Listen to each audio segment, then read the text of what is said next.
Morning everyone, শিউলির পরিবারে তোমাদের নতুন করে আবার স্বাগত জানাই। এখন সকাল অনেকটাই তাড়াতাড়ি উঠে গেছি, আমি 6:30 মতো বাজে।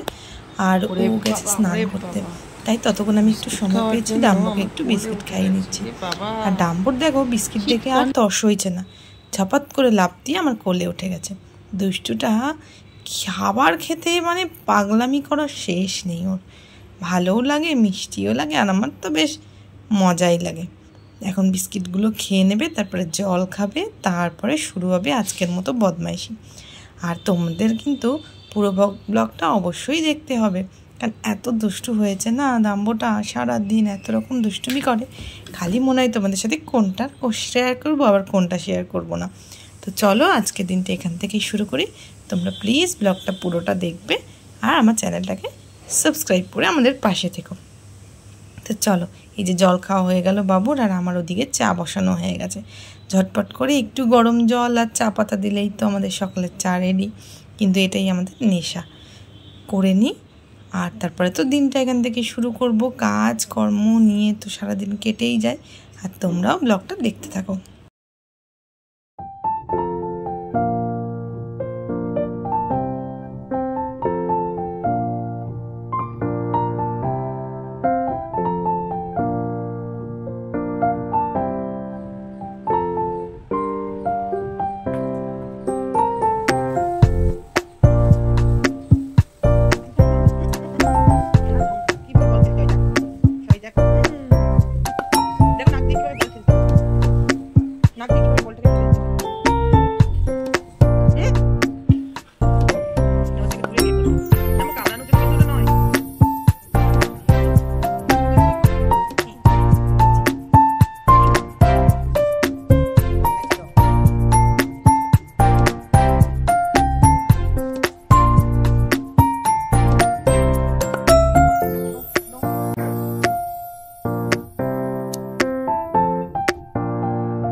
খেলাধুলা করে বিস্কিট টিস্কিট খেয়ে এবার এসছে দিদির কাছে ঘুমাতে, কারণ দিদির ঘরটা তো ঠান্ডা ঠান্ডা আছে।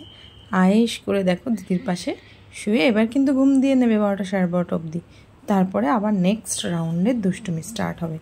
শুয়ে শুয়েও খুব একটা শান্তি নেই, কোলবালিশটি পেয়েছে আর আরামসে এখন ওটাকে জড়িয়ে জাপটিয়ে শোভা। দেখো কিভাবে দিদি ঘুম ভাঙাতে হয়, দেখো দিদিও উঠবে না আর ভাইও ছাড়বে না, এইরকমভাবে গায়ের উপর আর মোড়া। হ্যাঁ এ কি ডাম্বো, দিদির গায়ের উপর আর মোড়া? ও মাথার থেকে গাটা ছিঁড়ে নিয়ে চলে আসছে। ওট ওট ওট, এই যে খোলা, দাও দাও। নো ডাম্বো নো, দিদি এবার উঠে পড়, বল দিদি ওঠ, আমরা তো বিস্কিট খাবো, চা খাবো, একবার ওর হয়ে গেছে, যদিও আবার খাবে। চিৎকার করছো কেন? এটা তো পাপার হেলমেট, এটা দেখো ভয় ভয় পায় না, ভয় পায় না, করে না। এ বাবা ভয় পাইতে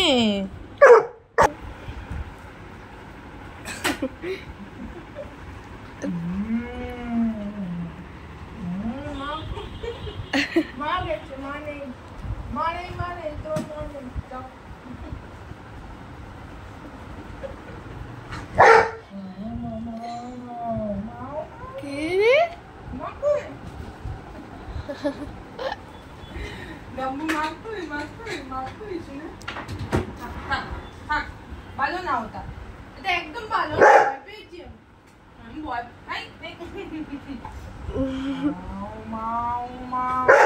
কি ভীতু, সব জিনিসে নিজের মতো করে ভেবে না, ওটা তো কিছুই ভয় দেখাই না। ওইটা ভয় নয় তো, ওটা তো পাপার হেলমেট, জানো না নাকি? সব জিনিসে ভয়।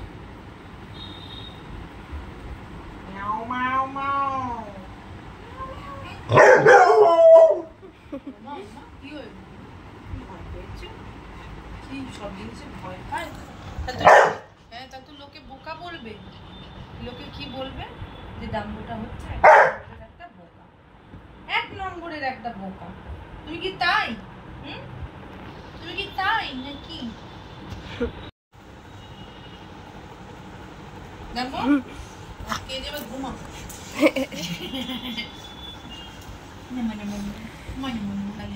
ডান, ডালের মধ্যে ডান।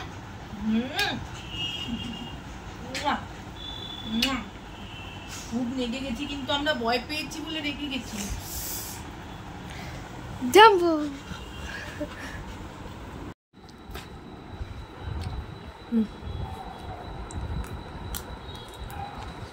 চিরা দিয়ে, আম দিয়ে, দেখো টক দই দিয়ে মাখিয়ে দিয়েছি। মেয়ের পছন্দ না, শুধু স্পাইসি খাবার, খালি লুচি পরোটা সবসময় কি খাওয়া ভালো? আর আজকে একটু আমার শরীরটাও ভালো লাগছে, তাম্বুটাকেও খাইয়ে দিয়েছি, ও তো ওই জন্য চিকেন স্টু ছিল, ওরা দিয়ে ভাত খাইয়ে দিয়েছি। আর ঘুমাচ্ছে শুয়ে শুয়ে, একটু ঘুমিয়ে নিই। তো দুষ্টু না, ঘুমালে যেন ঘর মনে একদম স্তব্ধ হবে, আবার যেই ঘুমবে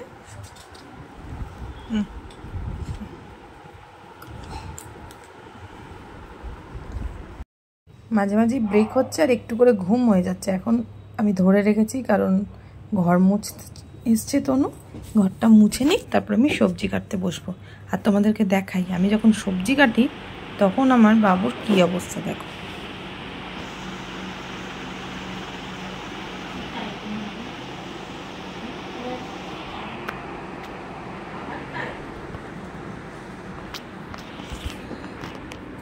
এই যে আমি সবজি কাটবো আর ও আমার কাছে বসে বসে খাবে, গাজর খাবে, শসা খাবে।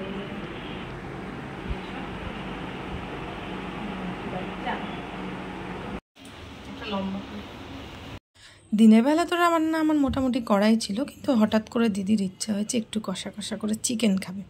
যাই হোক, তাই দেখো নিজেই পেঁয়াজ, রসুন, আদা, টমেটো সব পেস্ট করেছে। এখন চলছে ম্যারিনেশন। আমার তো বেশ ভালোই লাগছিল দেখি, এবার এরম করে তো আস্তে আস্তে শিখে যাবে। আর ওইদিকে চলে এসছে পাপা, আর একজনের তো খুশির শেষ নেই, মুখে করে একটা টাওয়েল নিয়ে এসছে আর সারাক্ষণ পাপার পাশে পাশে পাশে পাশে এবার ঘুরবে। সারা দিনের তো আদরটা জমা থাকে বলো। চলো এদিকে দেখি, দিদির ওদিকে মনে হয় তেল টেল গরম হয়ে গেল ততক্ষণে। এবার দিদি তো তেল তো গরম হয়েছে, এবার ভয়ে পাগল, কি করে ছাড়বে ওর মধ্যে। দে, জল নেই তো এখন হাতে, ছাদ করে ছিটবে না না, নে এবার আস্তে আস্তে পুরোটা দিবি। রান্নাও করব, আবার কি ভয় দেখো, কি করে দেবে বুঝতেই পারছে না, তো একটা একটা করে তুলছে আর দিচ্ছে। আর আমার তো একটু হাসি পাচ্ছিল, আমার মনে হচ্ছিল হাত থেকে কেড়ে নিই, আমি পুরোটা করে নিই, কিন্তু তাও নেওয়া যাবে না। বাবা রে, মেয়ের যা জানো না, রেগেই যাবে। হ্যাঁ তুমিই তো সব করে দিলে, আমাকে তো কিছুই করতে দিলে না। আমি তাই ভাবছি কর তুই। আর যারা যারা তোমরা এখনও রান্না শিখে উঠতে পারোনি, তারা মিটির থেকেই শিখে নাও কীভাবে এক পিস করে চিকেন তেলের মধ্যে ছাড়তে হয়। আর ওই দিকে এখন প্লেয়ার রেডি খেলার জন্য দিদির সাথে, পায়ের কাছে বসে আছে, কখন দিদির এইসব রান্না বান্নার ঝক্কি হবে আর তারপরে আমাদের খেলা স্টার্ট হবে। তো চলো, টুর্নামেন্ট কিন্তু স্টার্ট হয়ে গেছে।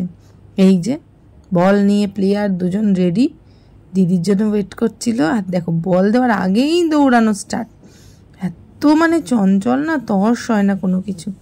এবার খেলা স্টার্ট হয়েছে, কিন্তু বল যেই ওনার মুখে পেয়ে যাবেন, কিন্তু কিছুতেই আর সেই বল দিদির হাতে আসবে না।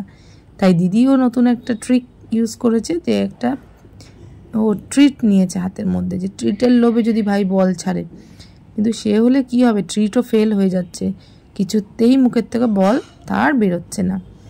এখন অনেক খেসারত করে বলটা দিদি ভাইয়ের মুখ থেকে নিয়েছে, কিন্তু তাও কনসেন্ট্রেশন ফুল একদম বলের দিকেই আছে। অনেক কষ্টে বসানোর চেষ্টা চলছে, কিন্তু সে হলে হবে কি, ভাই তো এত শান্ত, দিদি কোলে বসেছে দেখো। এদিকে খেলা এখন জমে উঠেছে, আর আমি আজকে ব্লগটা এখানেই শেষ করছি। তোমাদের যদি ব্লগটা ভালো লেগে থাকে, তাহলে কিন্তু চ্যানেলটাকে প্লিজ সাবস্ক্রাইব করো, আর লাইক করো, কমেন্ট করো। টাটা।